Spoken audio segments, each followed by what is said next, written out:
Segundo dados do IBGE, cerca de 46 milhões de brasileiros possuem algum tipo de deficiência, seja ela visual, auditiva, motora ou intelectual. Existem dois tipos de deficientes no mercado de trabalho. O primeiro, que é o físico, né? A empresa, neste quesito, tem a dificuldade da questão da acessibilidade. Verificar se existem corrimão, sinalização, a questão ergonômica, se está adaptada realmente à empresa. E o segundo, que é a pessoa que tem a deficiência cognitiva. Da deficiência cognitiva, existe um trabalho onde tem que preparar a equipe para receber essa pessoa. A lei criada há mais de 20 anos determina que empresas com mais de 100 funcionários contratem essas pessoas seguindo uma proporção. As empresas que tiverem entre 100 e 200 funcionários, a cota de contratação deve ser de 2%. Mais de 200 e até 500 empregados, 3%. De 501 até 1.000 funcionários, 4% de cota. E mais de 1.000 empregados, 5%. Caso ela não tenha a cota cumprida, ela paga uma multa realmente alta. Existe uma questão social, onde as pessoas contratam para inserir essas pessoas dentro de um cenário que elas são excluídas. Então, elas contratam também por essa questão, né? Uma necessidade social, um comprometimento com a sociedade. Porém, a inserção de pessoas com deficiência ainda é um desafio no Brasil. Segundo o último levantamento feito pelo Ministério do Trabalho, cerca de 300 mil pessoas com deficiência estavam empregadas em 2011. O Ministério do Trabalho faz visitas às empresas, verifica dentro do quadro funcional quem são as pessoas, se existem laudos, se elas estão fazendo as atividades que estão sendo propostas.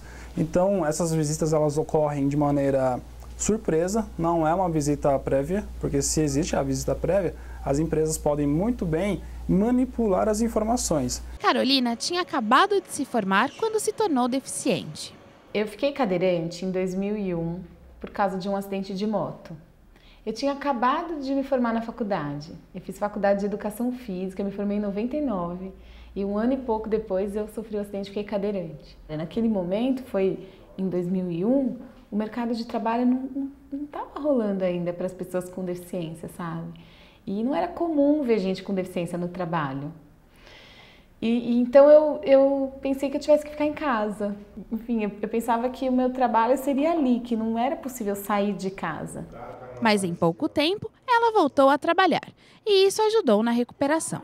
Quando eu voltei da reabilitação, a empresa que eu trabalhava bateu na porta da minha casa e me chamou para voltar para o trabalho. A princípio eu trabalhava em casa, eu montava as aulas que os outros professores aplicavam e eu só ia para a empresa uma vez por mês, sabe? Eu não precisava ir todo dia. Isso foi muito legal porque respeitou meu tempo de reabilitar, de voltar a ter uma vida com um pouco mais de independência, o máximo possível de independência.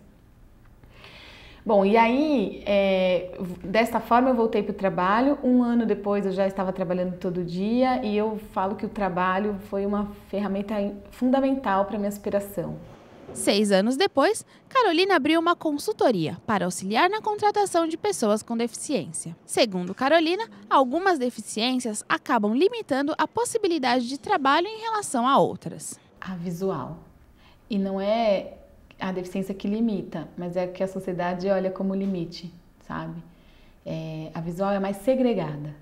No mercado de trabalho, os que mais têm oportunidade são as pessoas com deficiência física. O visual também tem a segregação e o paternalismo e a proteção da família, mas a maioria das pessoas com deficiência visual que eu tenho no meu banco de currículo são pessoas capacitadas e são as que a gente menos consegue incluir.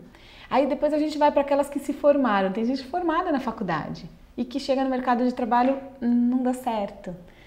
E daí tem a ver com a cultura, que era a primeira dificuldade, porque não foram cobradas na infância, não foram cobradas na escola, não lidam bem com as cobranças, com as frustrações, não sabem receber feedback, os gestores não sabem dar feedback, eles pensam assim, ai, a menina já vem mancando para a empresa, como é que eu vou dar essa bronca nela? Como é que eu vou exigir que ela chegue no horário?